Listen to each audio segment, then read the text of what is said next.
Bienvenidos a Frontera Inexplicable. Durante siglos y de acuerdo a los datos de los mitos de las civilizaciones antiguas, los dioses gobernaron la tierra. Trajeron los conocimientos, ayudaron a la construcción de canales y templos, la agricultura y el orden establecido y una religión en su nombre y adoración.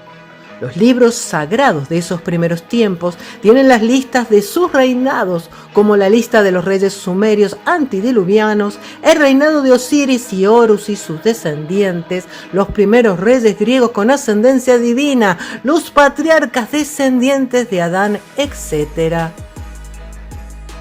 Hasta que una catástrofe, ya sea por sus deseos o por un cataclismo mundial, un diluvio, destruyó todo.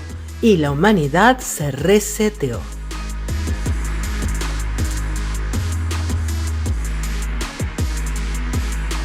Los tiempos míticos fueron pasando oralmente hasta el inicio de las culturas y civilizaciones que conocemos: Sumeria, Egipto, India, China, Mesoamérica, los pre-incas, etc.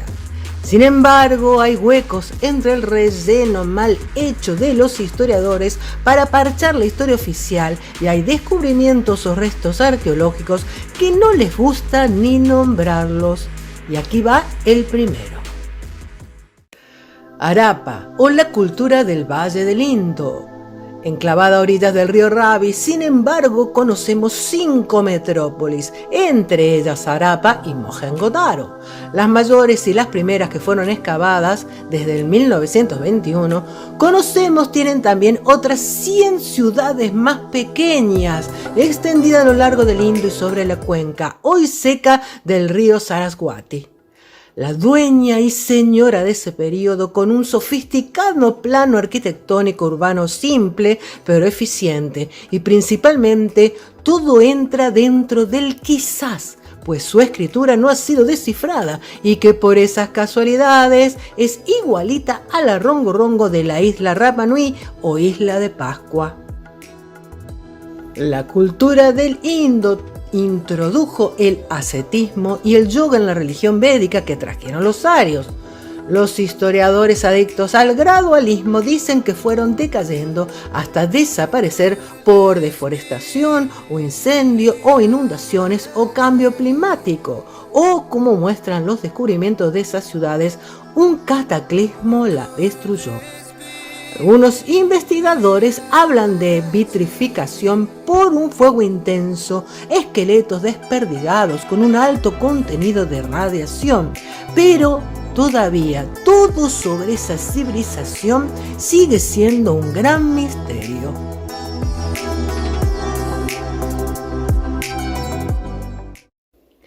Y no es la única. Cuando en India hablan de Krishna, hablan también de su idílica e utópica ciudad, Dwarka, construida con imponentes muros de contención para evitar la invasión, pues su creador, el dios encarnación de Vishnu, ganó varios kilómetros al mar para su construcción.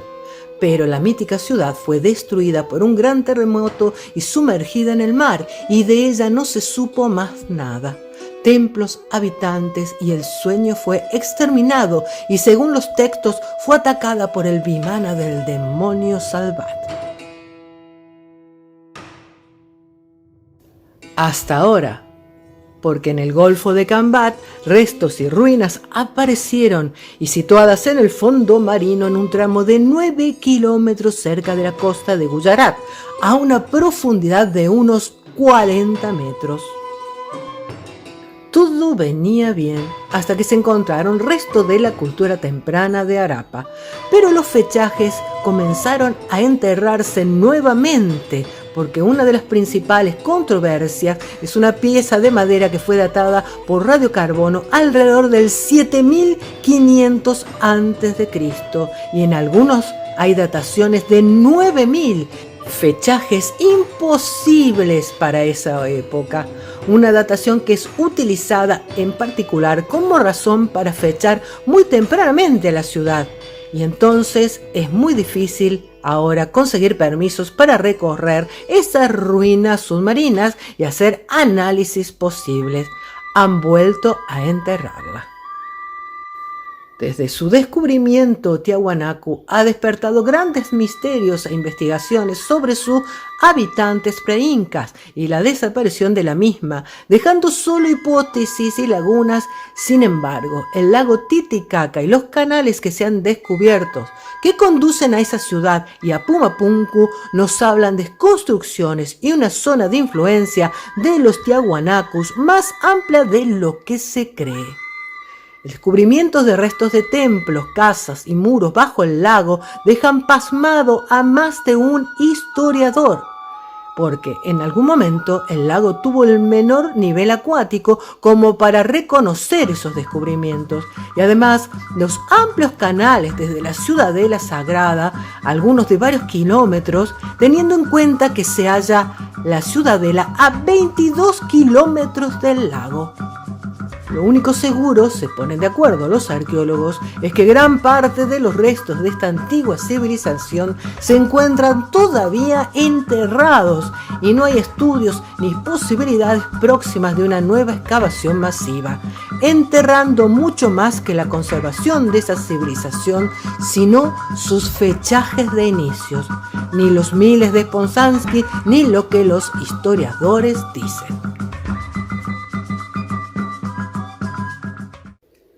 Desde su descubrimiento, que se llevó a cabo por el arqueólogo John Jensen y el ufólogo ruso Valery Hubarov, los escépticos están instando a la precaución con este supuesto descubrimiento, considerándolos como formaciones naturales. Luego, las filmaciones de los túneles y de los enclaves con ángulos rectos han dejado dudas. ¿Qué civilización necesitó construir este muro megalítico con piedras de tamaños colosales y cuál es su origen? Este lugar solo es accesible en verano y durante el resto del año está bajo las temperaturas glaciales. Se estima que los bloques serían al menos el doble o el triple de macizos que aquellos existentes en la ancestral Baalbek y que podrían pesar más de 3.000 a 4.000 toneladas. Los geólogos de la expedición que tomaron las fotografías reportaron anomalías magnéticas en sus brújulas al estar cerca de estos bloques. Las agujas apuntan en dirección opuesta a los mismos, sugiriendo la presencia de un campo magnético negativo.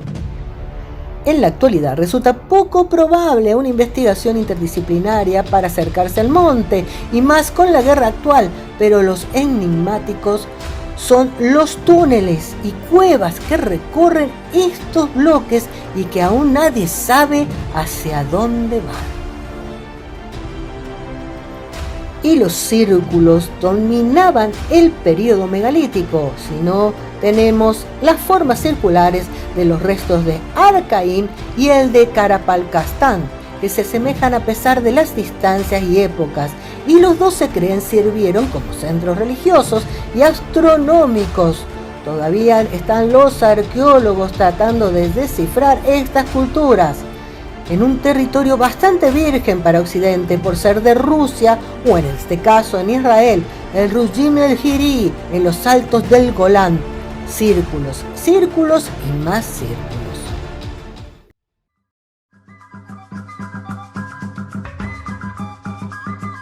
Y nos volvemos a Sudamérica, a Marcahuasi, una meseta de las cordilleras de los Andes ubicada al este de Lima, un monumento a la humanidad. Una gigantesca mole de granito que desde diferentes ángulos permite apreciar un nítido perfil humano, la diosa Tueuris, la Alchifelidia o predecesora de la tortuga, el valle de las focas, el león africano, la vicuña, el sapo y otros. La cultura huanca es la que dejó sus impresionantes restos aún sin terminar de clasificar y estudiar. La fortaleza es el punto más elevado de la meseta, donde existe un monolito que asemeja un inmenso altar de piedra. Chulpas, terrazas y numerosas construcciones de origen prehispánico atestiguan la presencia humana en estos lares desde muchos siglos atrás y túneles indescriptibles sin saber bien hacia dónde y por dónde fueron construidos. Y no hay mejor nombre a este yacimiento como la otra humanidad, pues esta cultura sigue siendo un misterio junto a los tantos avistamientos de ovnis en la zona.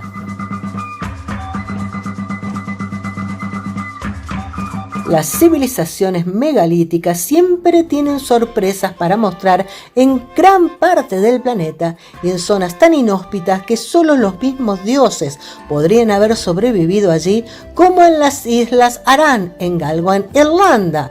En estas islas tienen complejos de piedras que fueron construidas unas muy cerca de las otras para protección y que se cortan abruptamente al mar, como Dugaengus en Inishmore, también Dustacharar, todas ellas fechadas en la Edad del Bronce, que podría ser 4000 o 5000 o 2000. Solo las tribus míticas de los Tuatha de Danann lo sabrán, pues se les consideran sus dioses constructores.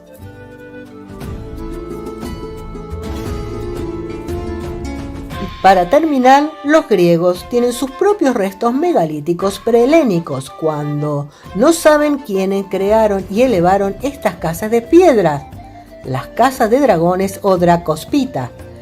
Son unos 20 edificios de estructura megalítica de planta regular y que están en ruina en la región de Caristia, al sur de la isla de Eubea, Grecia. La más famosa y mejor conservada de ellas es la Casa del Dragón del monte Oshi, al norte de Caristo. Hay otros edificios notables en Pagilaka y en Kapsala. En el folclore local, el término dragones no solo se designa a estos reptiles grandes gigantescos, sino también a seres con poderes sobrenaturales. No hay consenso respecto a la identidad de quienes las construyeron, su uso, su propósito, ni sobre su datación, pues la piedra no se puede datar, y lo que se encuentra no significa fuera del momento de su construcción. Y repetimos hasta el cansancio que crear y formar bloques de piedra con tamaños descomunales o de forma tan elaborada arquitectónicamente necesita conocimientos y no solo ingenio, quizás desde la época en que un dios que venía del mar o en los tiempos en que los dracones, como Giges, el fundador de Tebas, que significa primigenio o de tiempos ancestrales, o también gigantesco, en el tiempo de una inundación apocalíptica, arrasó la tierra. Y esto ha sido todo en Frontera Inexplicable. Y seguiremos nuevamente con otros enigmas y misterios para contar. Y no te olvides de suscribirte, darle like y campanita para tus notificaciones.